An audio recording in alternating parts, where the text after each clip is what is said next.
2 weeks. That's how long it took for my life to fall apart. 2 weeks for everything I ever loved or cared about to be taken from me in the cruelest way imaginable. And it all started on that hateful plot of land that was supposed to be my family's new home. We'd bought the house a month earlier and packed our lives up in SoCal and moved to Northern California. It was unassuming, a 2-story, 3-bedroom, cheaply built, and overpriced in an attempt to cash in on the housing shortage. The whole housing subdivision was like that, and in the end, the gamble failed. Only about a third of the houses were occupied. We arrived early in the morning. Spring had just reared its head, and showers still peppered the land. This particular morning, a light drizzle had been falling for a few hours. On a front lawn, staring directly at us as we pulled in, was a kid, crying. Even through the rain, I could see from the way his shoulders and chest shuddered. There was a woman standing a few feet away, staring at the boy. "Are you okay?" my fiancée Laurie asked, stepping out of the car. The boy, who couldn't have been older than 17, nodded slightly and walked away, pausing halfway down the street to look back and shake his head. The woman, in her 60s, walked up as he strode out of sight and spoke to us. "He's crying for you," she said.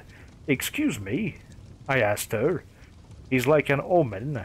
I saw him crying a week before my husband went missing. All they found of him was the joint to his index finger. I'd leave and never look back if I were you." "I'm sorry, are you a neighbor?" Laurie asked. "Nah, don't live here. Just follow the boy around whenever I see him crying. Never says anything to the people he's supposed to warn, so that's why I'm here. I know you're kind, though. Young, arrogant, and unwilling to listen. It's fine. I'm just a crazy old lady. Just know this land here. It knows nothing but tragedy. Settlers watered it with the blood of Indians slaughtered by the hundreds, and before them, they did it to each other. See, bound by tragedy, it'll come to pass again. I think you should be going," I said firmly. "I'm off. Just don't say I didn't warn you," she said and hobbled away. "What the hell was that about?" I asked, facing Laurie. "Locals trying to scare us. I get it. People like us move en masse, raise rents, vote differently, and change their way of life. It's easy to see why they'd get resentful," she said. She saw the look in my eyes and frowned.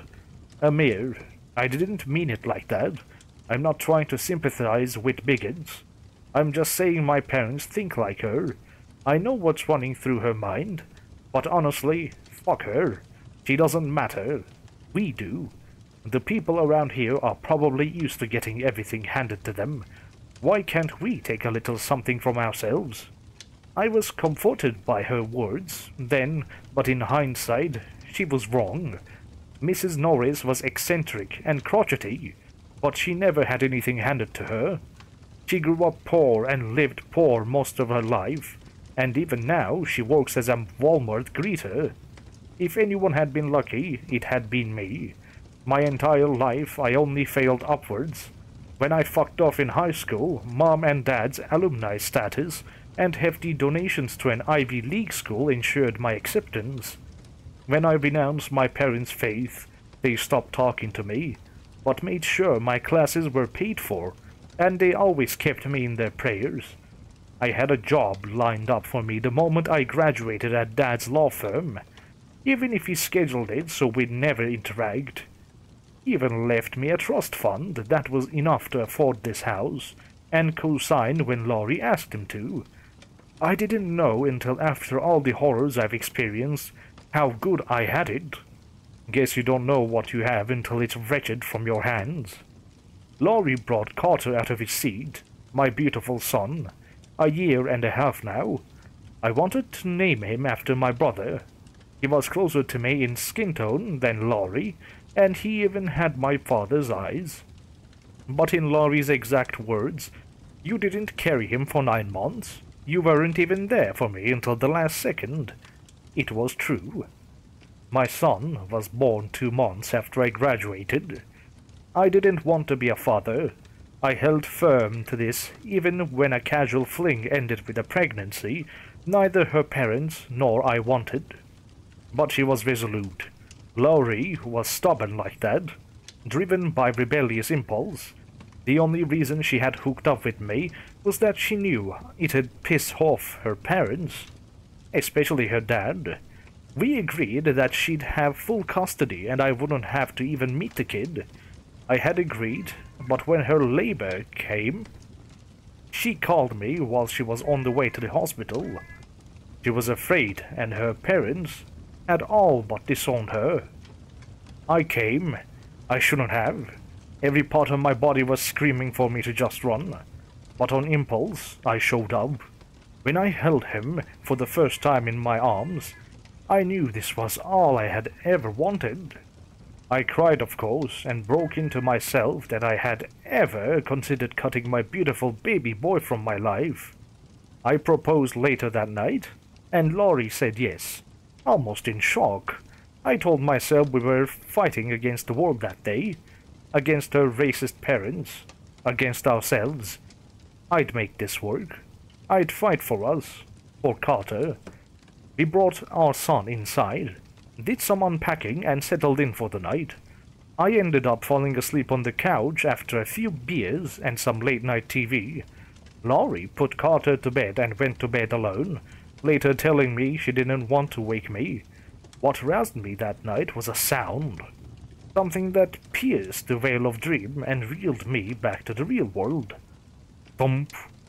My eyes shut open and sat up, and looked around the living room.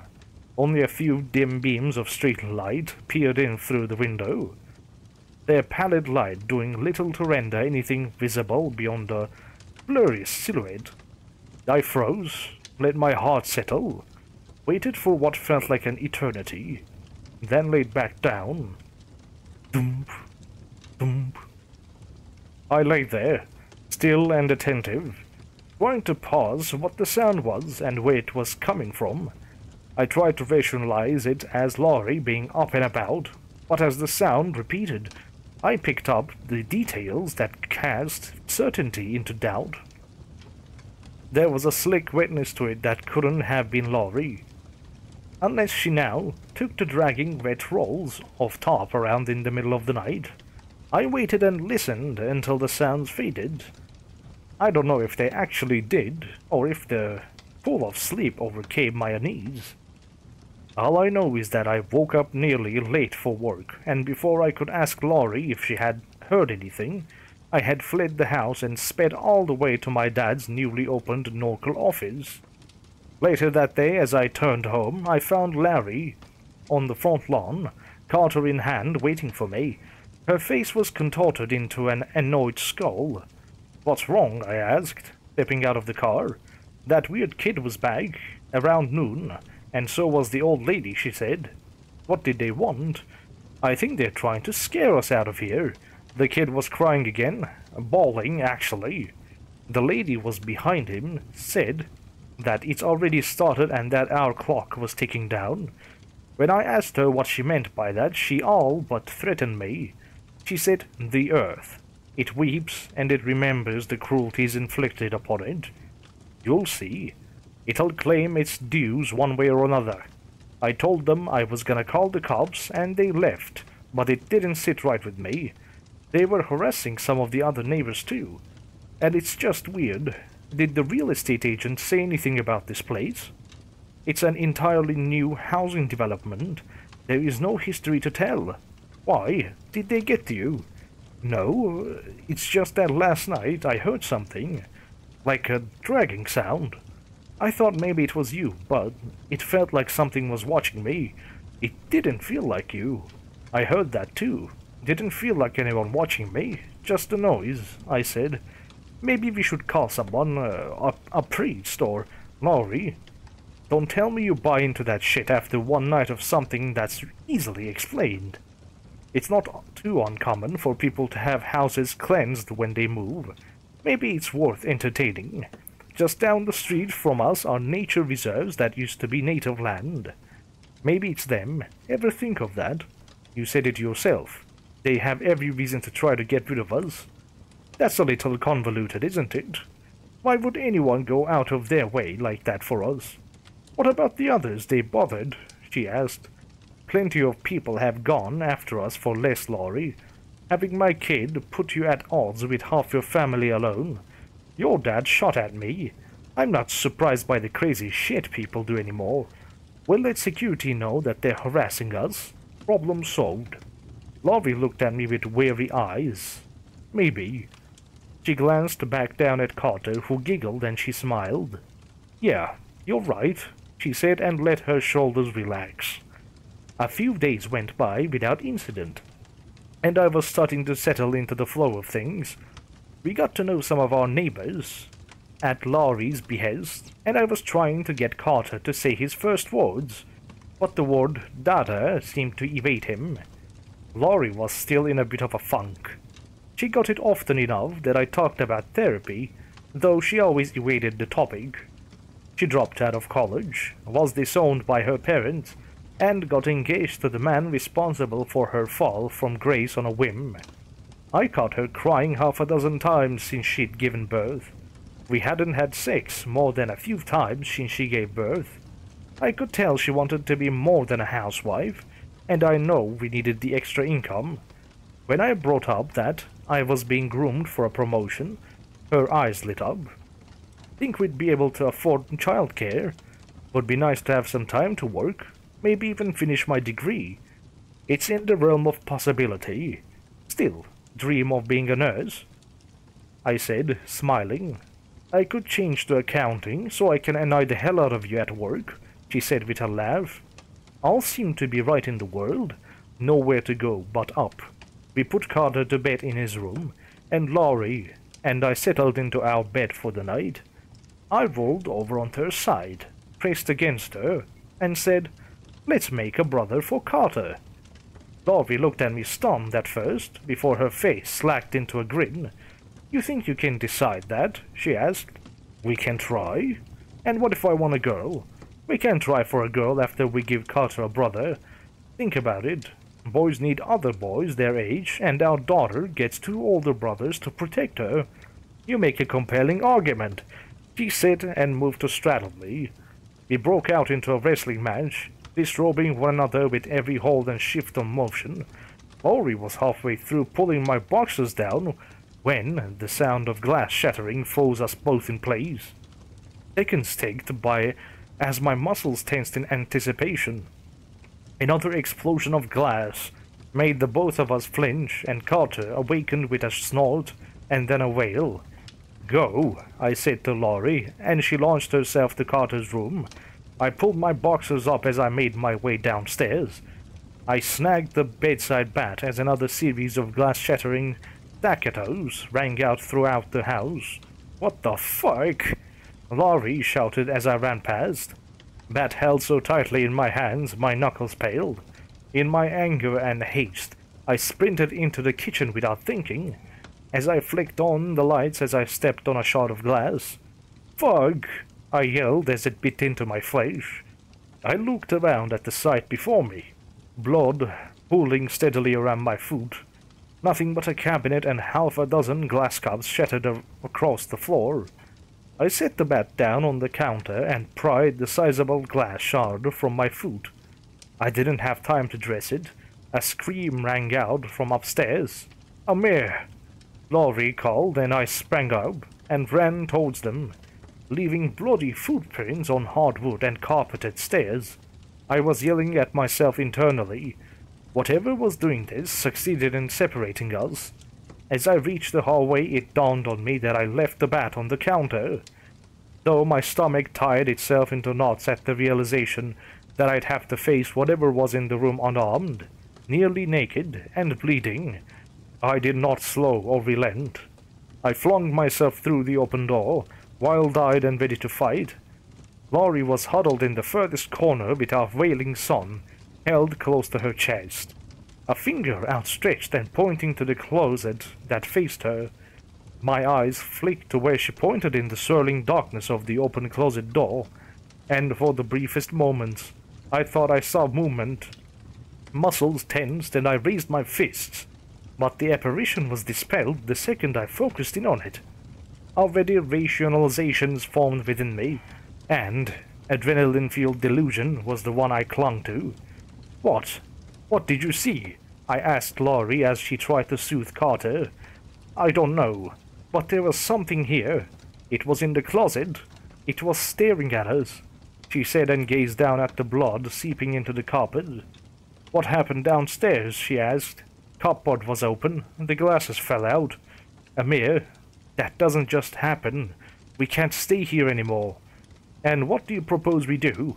Go to a hotel, put the house on the market, and hope that we scrounge enough to find somewhere else? Why not? Because this is our only chance, Laurie.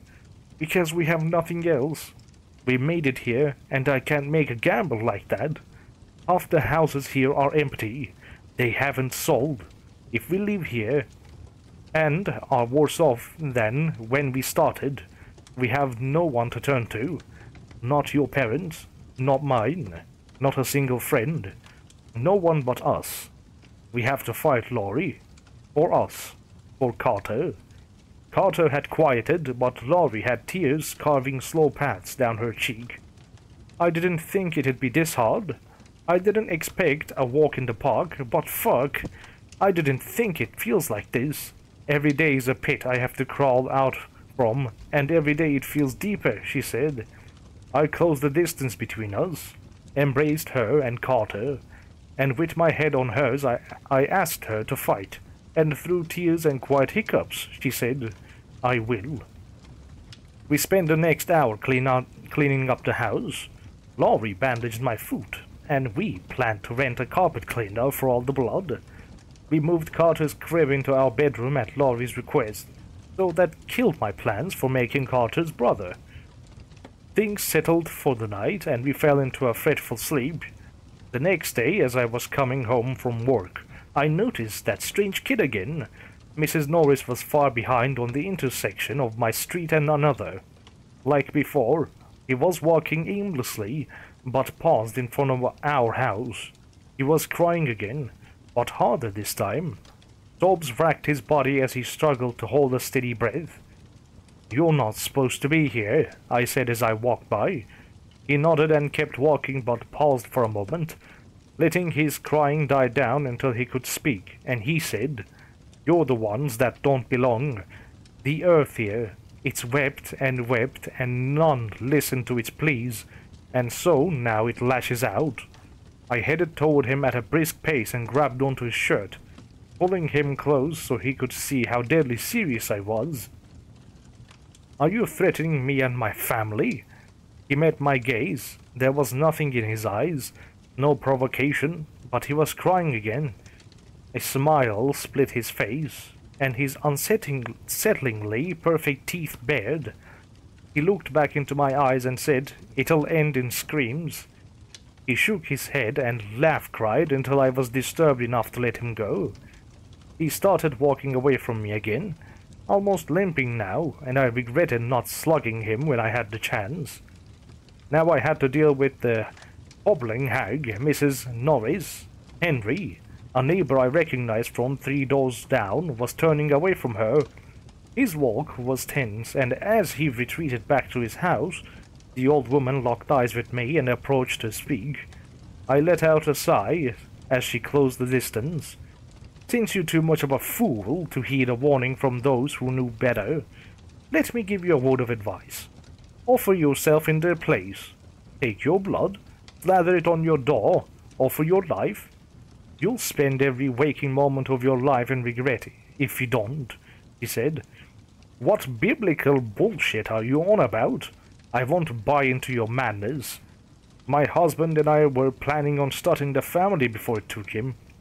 I haven't moved forward a day since the day I lost him. That was 17 years ago, and that boy hasn't aged a day since.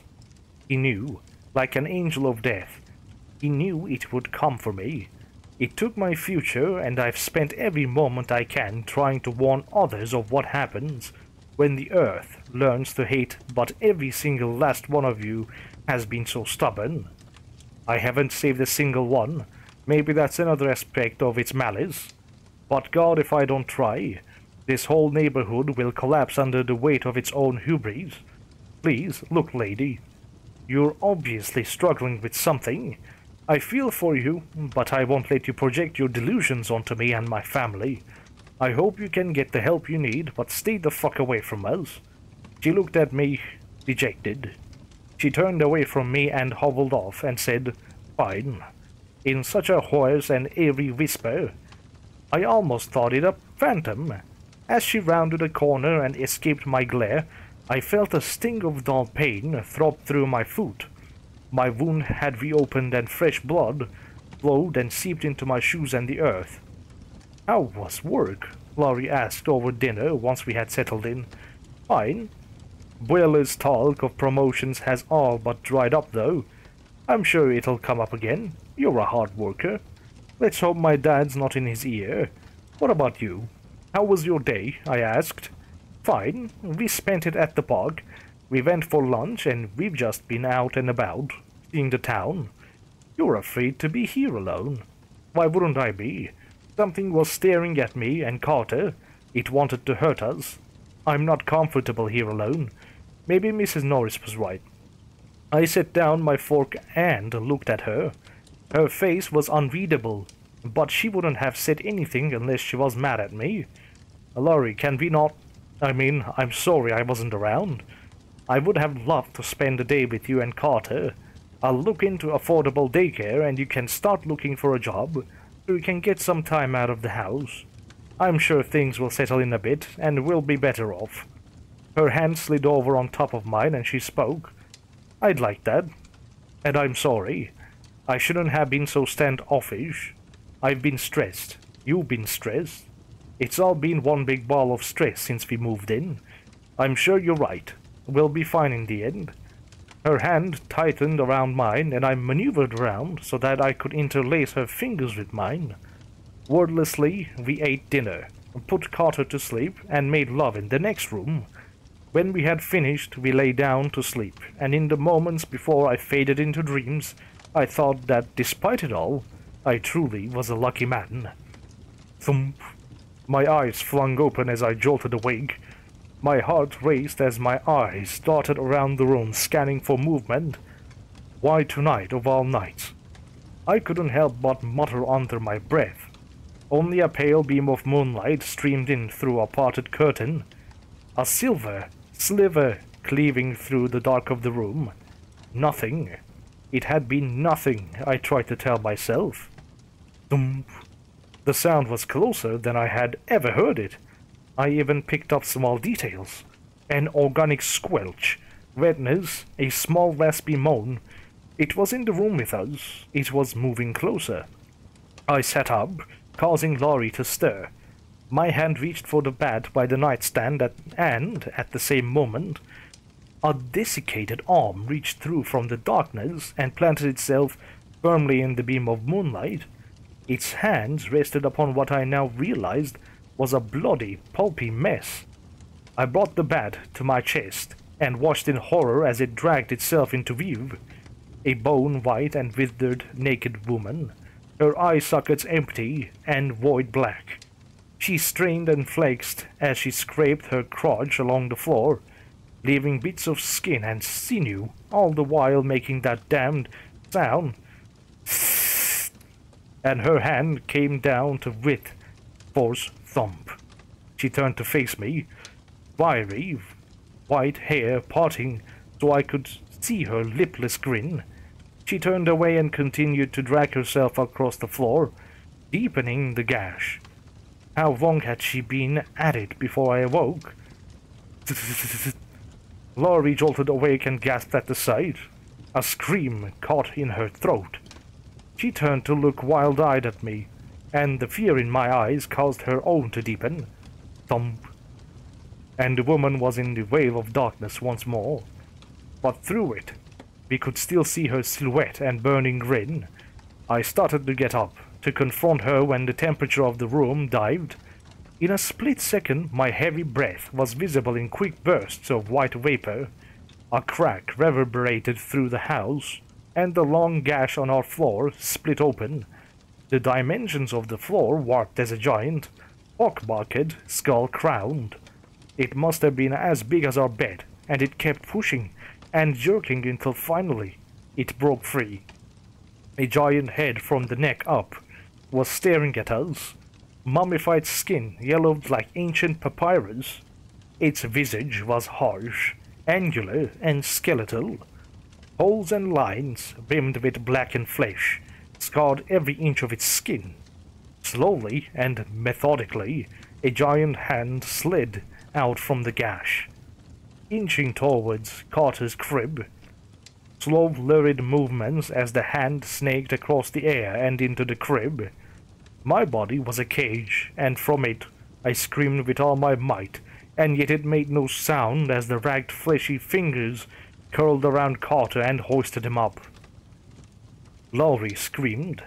Carter wailed, and something clicked into place. An ancient instinct, a righteous gene. I slid the covers off and held the bat out. I'd fight. I had no other choice. The hand paused and the head's attention shifted to me, and it blossomed. Every hole in its skin was now filled with the hateful glare of an eye, hundreds of them. Every line split open, and the black tooth smiled, grinned, with its whole being. This thing was grinning at me. I understood it then. The depth of its rage. It all unfurled and wrapped around me, and sank its blackened teeth into all the bravado and fatherly instinct within me until it shattered. It hated me, Laurie, Carter, us. It hated all the world, and it would consume all it could in its wrath. The bat fell from my hands as my body went limp, and it opened up its mouth. The black pit of its gullet stared into me, and I was sinking in its pitch. An ear-splitting shriek dragged me back out into this world, and I watched in agonized slow motion as it brought the hand it held Carter in closer and closer to its mouth. I wanted to scream, wanted to stop it, wanted to close my eyes, but I only watched as this emanation of hatred brought my son to its lips and took a bite. The crunch is seared into the very core of my being. I'll never forget, no matter how hard I try. A pitiful cry that never truly formed clicked in my head, and a crimson curtain fell. 1,000 tongues, 1,000 mouths, all opened and clashed against each other to lap up the blood of my son, the blood of me and Laurie, our entire history, our future, gone. The hand pulled back, twisting as it did.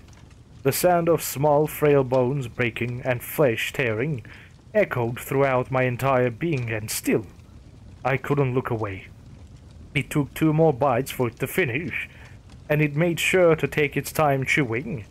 When it finally swallowed it, pursed its lips at me, smile stained red, and dove into the gash, it sealed itself and returned to the pulpy stain it had originally been, now with a few more blood stains. My ears were ringing, my screams, Laurie's. The whole neighborhood was shrieking out into the night. In the corner, the naked woman watched us as we shrieked ourselves raw until she too faded into the blackness. Dawn came a few hours later, but night had been lit by the blues and reds of police cars. I saw that strange kid amongst the crowd of people. He wasn't crying anymore. His eyes were empty and solemn, but the grin he had flashed me the way before was still carved into his visage. Mrs. Norris was at his side. Our eyes locked, and an understanding was shared between us. She shook her head, wiped a tear from her eye, and turned to leave. Everyone had lost someone that night. Caroline, a widow, was never found. Only an empty house and a bloodstain. Joshua, a single father, awoke to his daughter's room empty, except for the fading silhouette of a woman hidden within a dark corner. Henry only ever had himself and his dog. All that was left of the chocolate lab was the bisected lower half. There are other tales and losses too painful to hear, but no one escaped the wrath of the Angel of Death, a resentful plot of land, or maybe some unknown dues finally being paid. I couldn't answer the police's question, and they couldn't answer ours. Not even the local news stations would hear our pleas. Maybe there was some higher power at play, trying to cover up the event, the calamity that shattered the lives of dozens. Maybe the truth will come out one day, or maybe this has happened before, and they perfected the methods of covering it up. If there is a consequence in store for my account, I'll be dead before I ever face it. That fateful night was 3 days ago. I haven't gone to work since, or even talked to Laurie. Catatonic, my mind regressed into a shell of itself, because what else could I have done?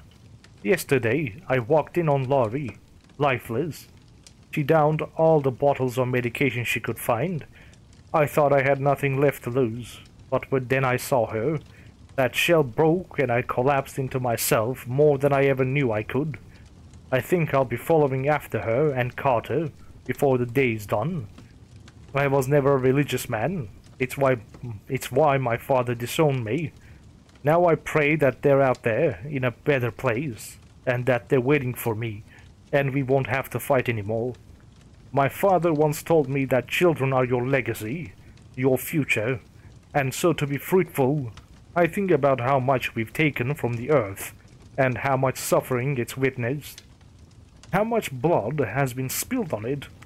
How long it must have spent beneath our shadow weeping, praying for it to end. With enough time and tragedy, even the brightest of hearts warp and twist into something else. Maybe you can only take from someone so much before it takes back.